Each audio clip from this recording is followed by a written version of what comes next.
This is Mike from Minimal 3DP, and today I'm going to do a quick video on Klipper Macros. Now, this set of macros is one that I've worked on in the past and I did a video on. These are the macros by Jay Shrew on GitHub, and all of these are on GitHub, and I also link above to a video I did in the past for using GitHub. And I've also done a video for installing this set of macros.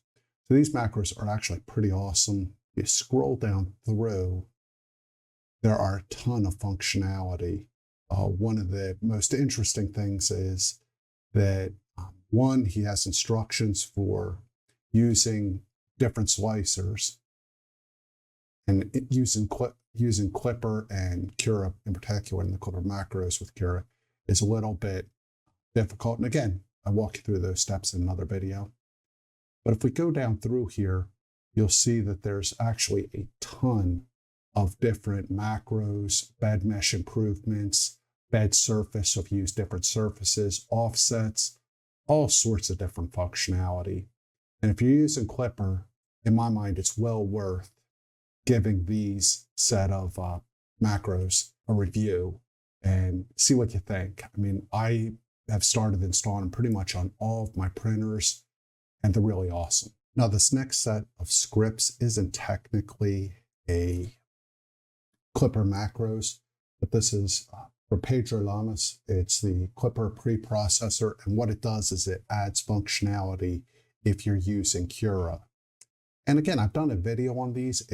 These are an awesome set of scripts, very easy to install and configure, and it's well worth your time. It adds pre-processing cancellation and object cancellation to Cura, works with time-lapse, and then also works with Klipper Estimator.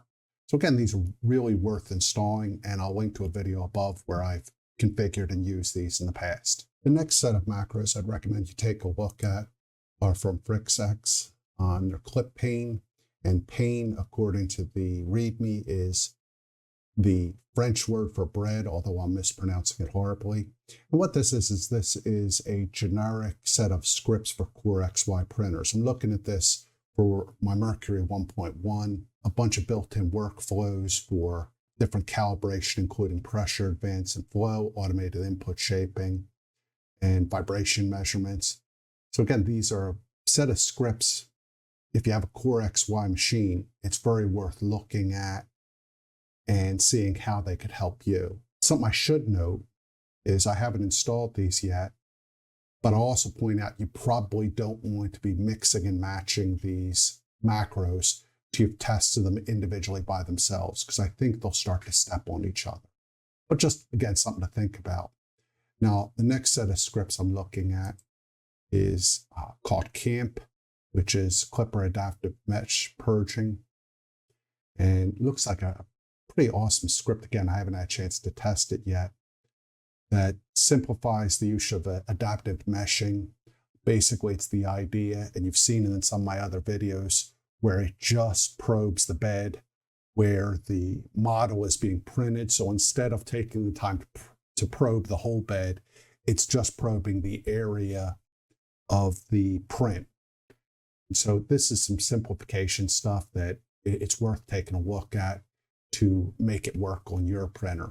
If you don't want to use the other sets of macros I've pointed out, which have this built in, you can just install this, which this is just the functionality for the adaptive meshing and purging. The last set of macros that I'm interested in, I think is worth taking a look, are the Rudiest Zippy Klipper configs. And if you take a look at these, one, they're fairly active, so they've been updated recently. But then also, looking through the list of utilities that are here, it's pretty extensive. There's some stuff for smart plugs and smart filament sensors, variety of other macros worth taking a look. Also, there's some guides here to go with these, so there's good documentation. But all these scripts are things that I just find interesting, that I've bookmarked, that I'm getting ready to start playing with. And I think it's worth you taking some time to look at these scripts as well and see if any of them will help with your workflows or make your life easier. I appreciate you spending your time with me today. I know this was a short video and I went over things pretty quickly. If you have any questions, please post them in the comments below. If you'd like me to do video to show how to install these macros, I'm more than happy to. Just let me know. Again, I want to thank you for your time. If you like what I'm doing, please share or feel free to subscribe. And again, thanks for your time. I hope you have a great day. Bye.